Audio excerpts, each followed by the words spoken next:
For years, one company owned the single room where the future is being built. Nvidia's chips trained nearly every serious AI model on Earth, and Wall Street priced that grip as permanent, until a company banned from buying America's best silicon switched on a homegrown accelerator called the Huawei Ascend 910C, and the room stopped being Nvidia's alone. Before we go further, we break down shifts like this the moment they happen, while everyone else is still writing headlines, so subscribe and turn on notifications, and the next one finds you first. If you have ever wondered why every AI headline runs through one company in California, keep listening, because that story is quietly ending.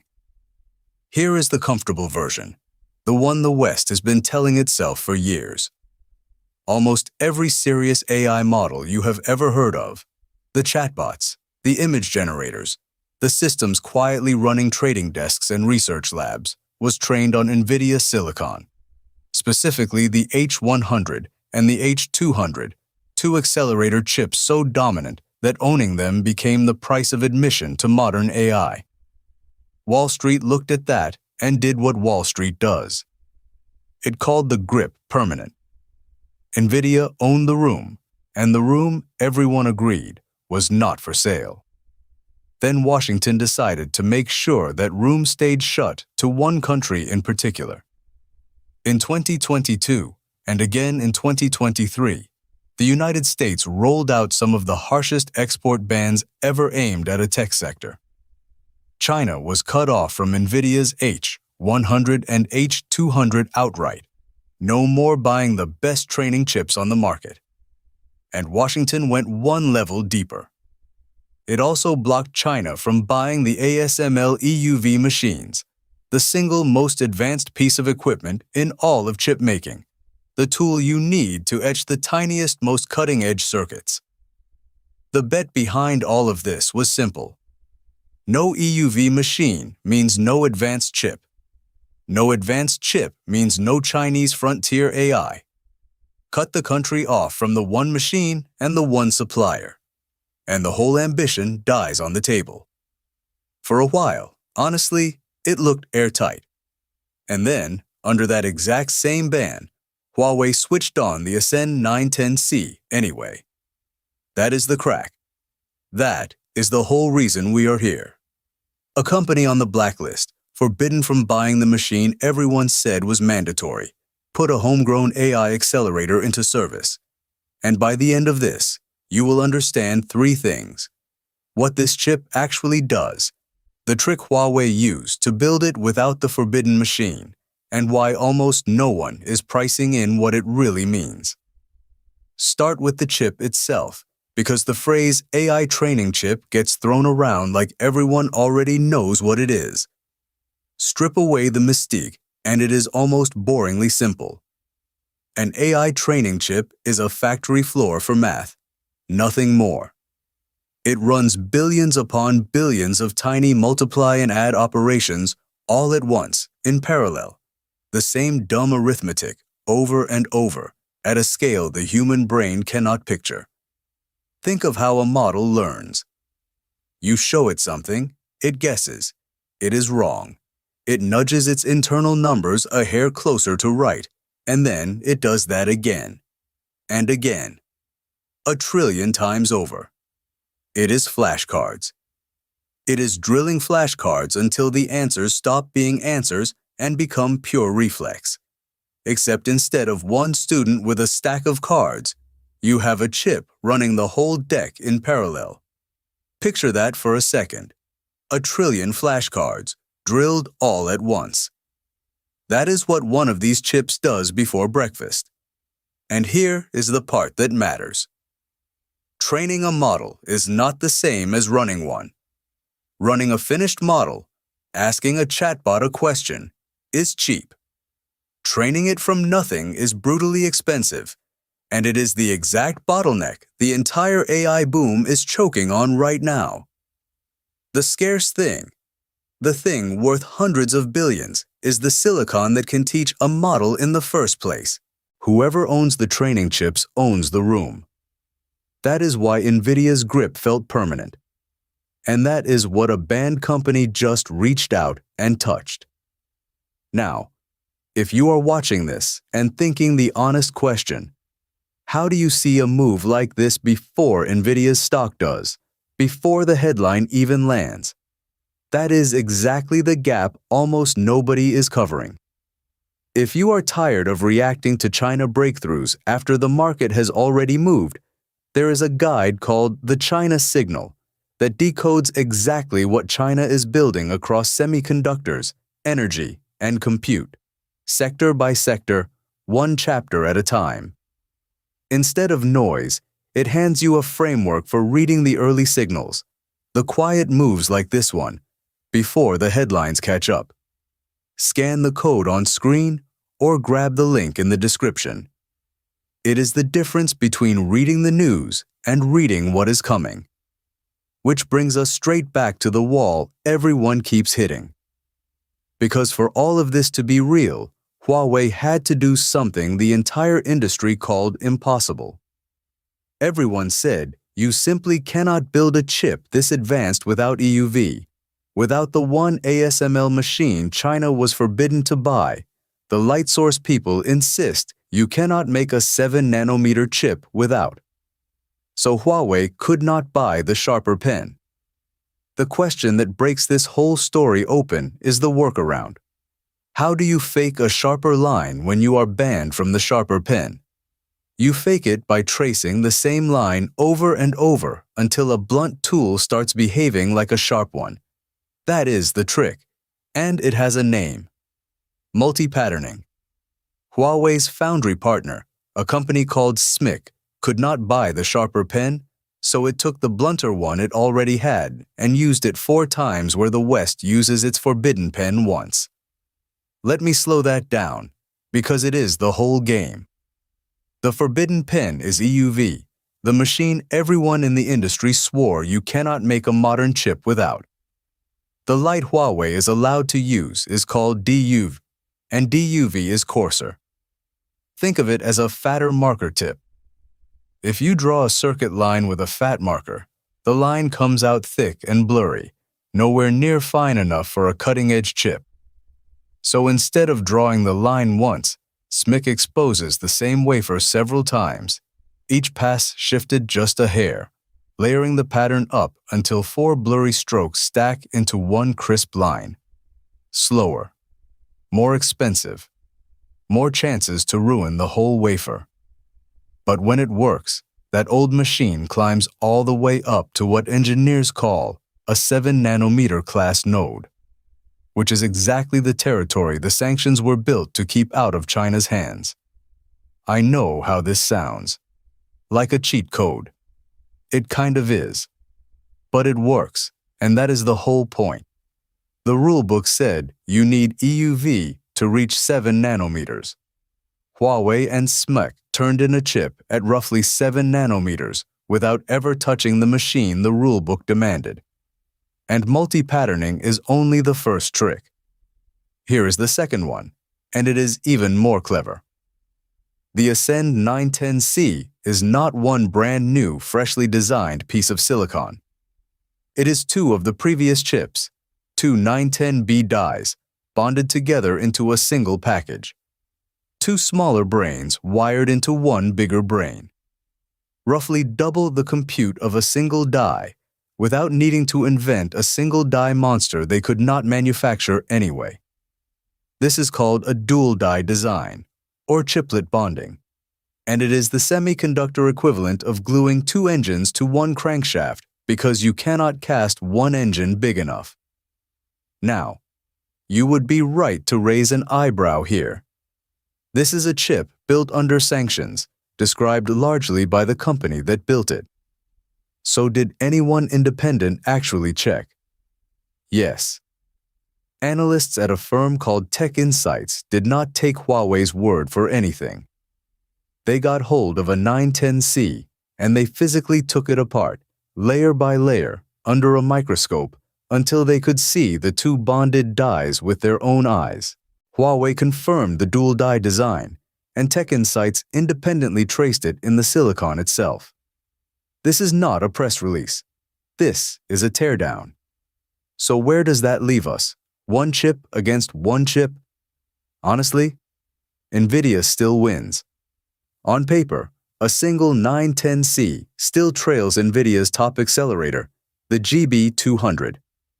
One for one, silicon against silicon, the American chip is stronger. If this were a duel between two single processors, the story would basically be over, and Nvidia would keep the room. So Huawei stopped agreeing to fight that duel. This is the move that should make you sit up. Instead of chasing one god chip that beats the GB200 head-to-head, a race it would probably lose, Huawei changed the contest. It stopped asking which single chip is faster and started asking how many chips it could wire into one machine. The answer is a system called Cloud Matrix 384. 384 Ascend accelerators, lashed together into a single training cluster, working as one. Try to picture it this way. Your engine is weaker than your rivals. You are not going to outdesign them on one engine, not this year. So you do not build a bigger engine. You bolt 384 of them together and win on total horsepower. Yes, it drinks far more electricity. Yes, it needs a nightmare of cabling and cooling and plumbing to keep 384 chips talking to each other in sync. That is the price, and Huawei is willing to pay it. Because at the level a serious AI model actually trains, the buyer does not care how elegant your single chip is. The buyer cares how much total compute is in the room. And Cloud Matrix 384 was built to put enough in the room to rival Nvidia's most powerful clusters. Now be honest with yourself for a second. Where is this data actually coming from? A lot of these performance numbers come through Chinese sources and through Huawei itself. That is exactly the kind of claim that deserves a raised eyebrow, and healthy skepticism here is not cynicism. It is just doing your homework. Some of the flashier comparisons may soften once truly independent labs get their hands on a full cluster. Keep that in your back pocket. But here is the part that cannot be walked back. The chips physically exist. Tech Insights held one and dissected it. SMIC is fabricating them, not as a lab demo, but at scale. And the sharpest tell of all did not come from Beijing. It came from Santa Clara. Nvidia's own chief executive, Jensen Huang, has stood on a stage and named Huawei, out loud, as a real competitor.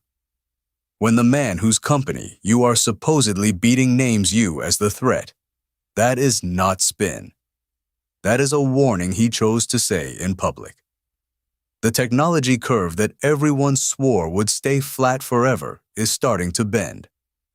But two walls are still standing between this and true parity, and they are the walls that could quietly bring the whole thing down.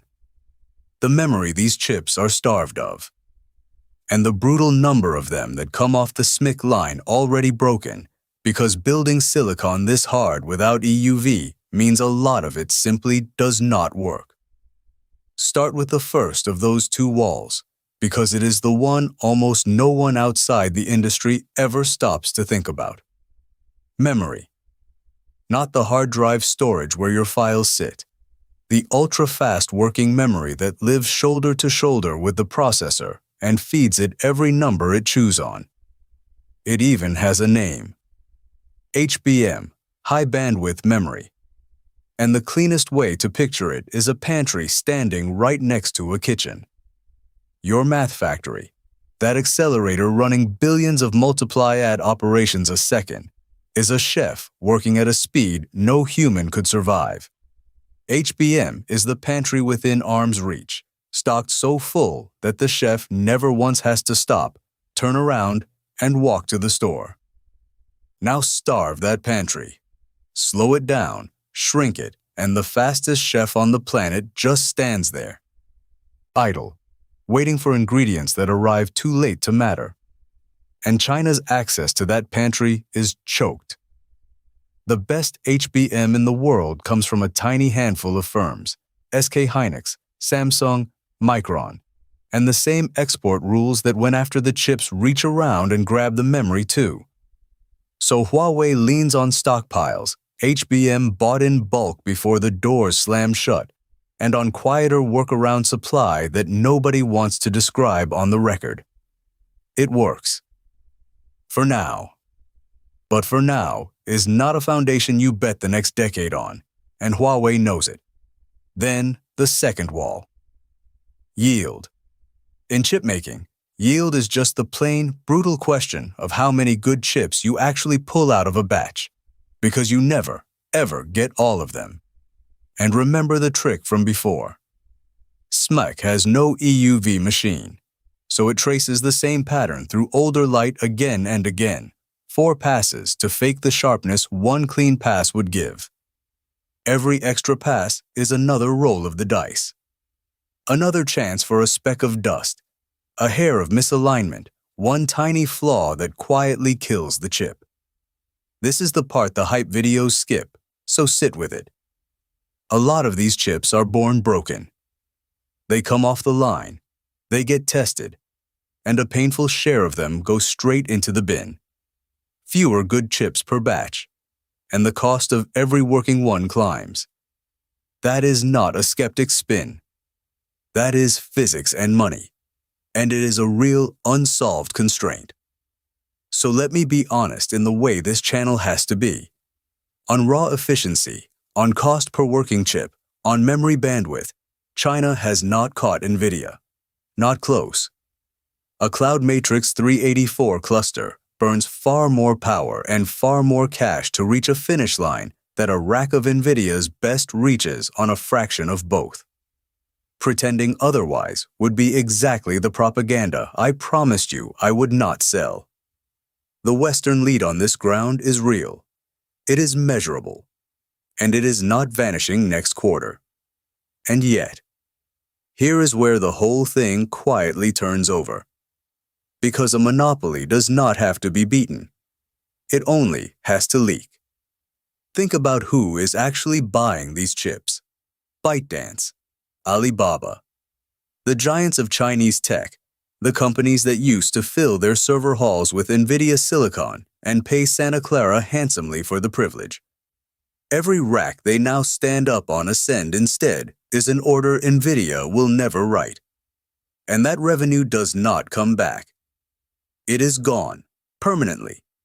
And it is gone whether or not the Chinese chip wins a single benchmark.